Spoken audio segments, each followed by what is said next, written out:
কিছুদিনের মধ্যে বাংলাদেশকে পুরো ১৬০০ মেগাওয়াট বিদ্যুৎ সরবরাহ করবে ভারতের আদানি পাওয়ার। অর্থাৎ ৩ মাস পর পুরো সরবরাহ পেতে যাচ্ছে বাংলাদেশ। যদিও বাংলাদেশ বিদ্যুতের দামে যে ছাড় ও কর সুবিধা চেয়েছিল তা দিতে রাজি হয়নি আদানি।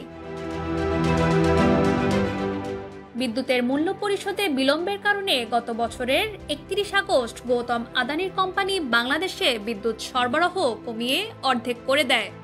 ১ নভেম্বর ৮০০ মেগাওয়াট ক্ষমতা সম্পন্ন একটি বিদ্যুৎ কেন্দ্র বন্ধ করে দেয় আদানি। শীত মৌসুমে বিদ্যুতের চাহিদা কমে যাবে, সে কারণে বাংলাদেশও বিদ্যুৎ সরবরাহ অর্ধেক কমিয়ে দেওয়ার অনুরোধ জানায়।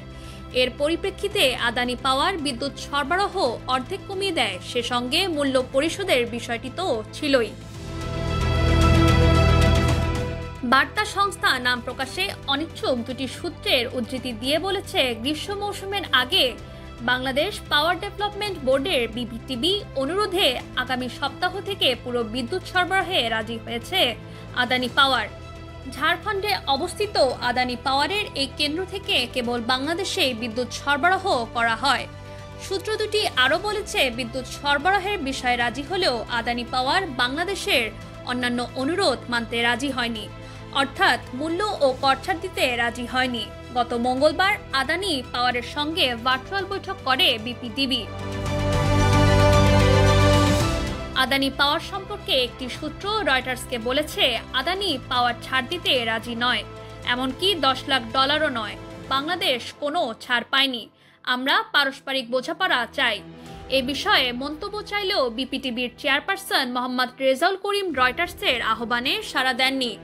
এর আগে রয়টার্সকে তিনি বলেছিলেন, আদানির সঙ্গে এখন আমাদের বড় কোনো সমস্যা নেই এবং তারা পুরো বিদ্যুৎ সরবরাহ করতে যাচ্ছে। তিনি আরও বলেছিলেন, আদানি পাওয়ারের পাওনা পরিশোধের পরিমাণ মাসে $8.5 কোটি থেকে বৃদ্ধির চেষ্টা চলছে। গত ডিসেম্বর মাসে আদানি পাওয়ারের মুখপাত্র বলেছিলেন, বিপিটিবির কাছে তাদের পাওনা প্রায় $90 কোটি। যদিও মোহাম্মদ রেজাউল করিম তখন বলেছিলেন এই অঙ্ক $65 কোটি। মতভিন্নতার মূল কারণ হলো বিদ্যুতের শুল্ক হিসাবের পদ্ধতি। এর আগে বিপিটিবি আদানি পাওয়ারের কাছে কয়েক লাখ ডলারের কর সুবিধা এবং গত বছরের মে মাস পর্যন্ত যে ছাড় ছিল তা পুনর্বহাল চেয়ে চিঠি দিয়েছিল। বিষয়ে মন্তব্য চাইলেও বিপিটিবির চেয়ারপারসন মোহাম্মদ রেজাউল করিম রয়টার্সের আহ্বানে কোনো সাড়া দেননি। Naushin Tasnim Rahman, Dhaka West news.